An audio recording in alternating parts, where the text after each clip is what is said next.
Brilliance Audio presents Dealing with Difficult Customers: How to Turn Demanding, Dissatisfied, and Disagreeable Clients into Your Best Customers by Noah Fleming and Shawn Veltman.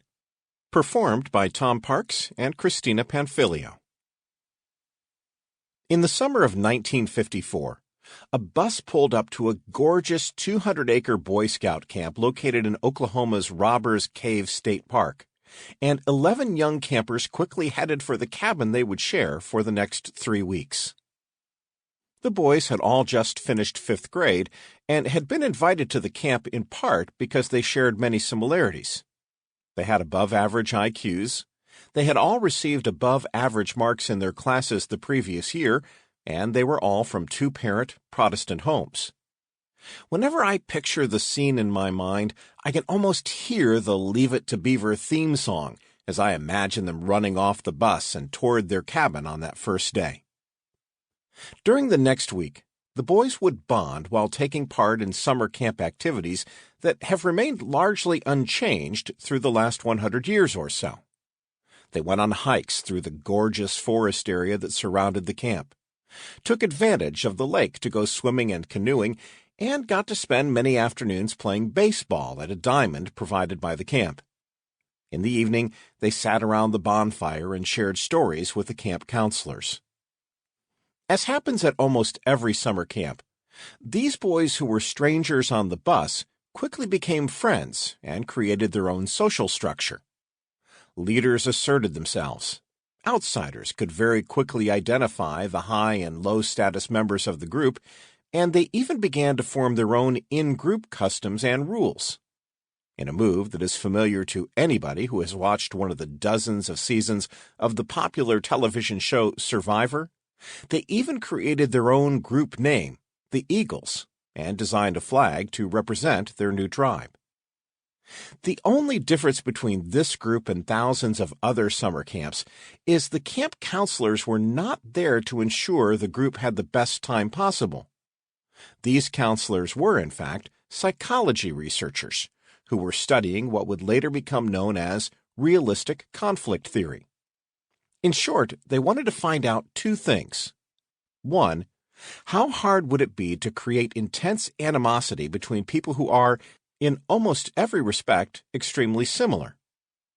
Two, once that animosity has been created, how hard would it be to make them cooperate and maybe even like each other again? Near the end of their first week at camp, the boys started to see clues that they weren't the only ones in their specific area. They saw signs that another group had been playing baseball in their diamond, swimming in their lake, and having the sheer audacity to be non-Eagles. Clearly, this type of behavior could not stand. The boys knew they had to protect their precious diamond, to stake their claim on it, and so they planted their flag in the pitcher's mound of the baseball diamond when they weren't using it as a clear sign to anybody else that they were not welcome. It's at this point in the experiment where the researchers got to unleash their inner pranksters as they let the Eagles know that there was indeed another group sharing the camp with them. This other group, who had named themselves the Rattlers, had gone through exactly the same bonding experiences with each other that the Eagles had during the previous week. Now, the researchers told each group that they were going to pit them against each other in a tournament of different camp activities: tent pitching, tug-of-war, baseball, touch football, and a scavenger hunt. The winners would receive a trophy, medals, and highly desirable pocket knives, a veritable treasure for the preteen boys in each group. For the researchers, the goal was to see how the groups of boys behaved toward each other. For the boys, it was a much more serious matter. The name-calling began in the very first game. Not long after that, the Eagles burned their rival's flag. The Rattlers retaliated by burning the Eagles' flag, which led to a nighttime raid of the Rattlers' cabin, where the Eagles stole the other campers' clothing and comic books while ransacking the cabin.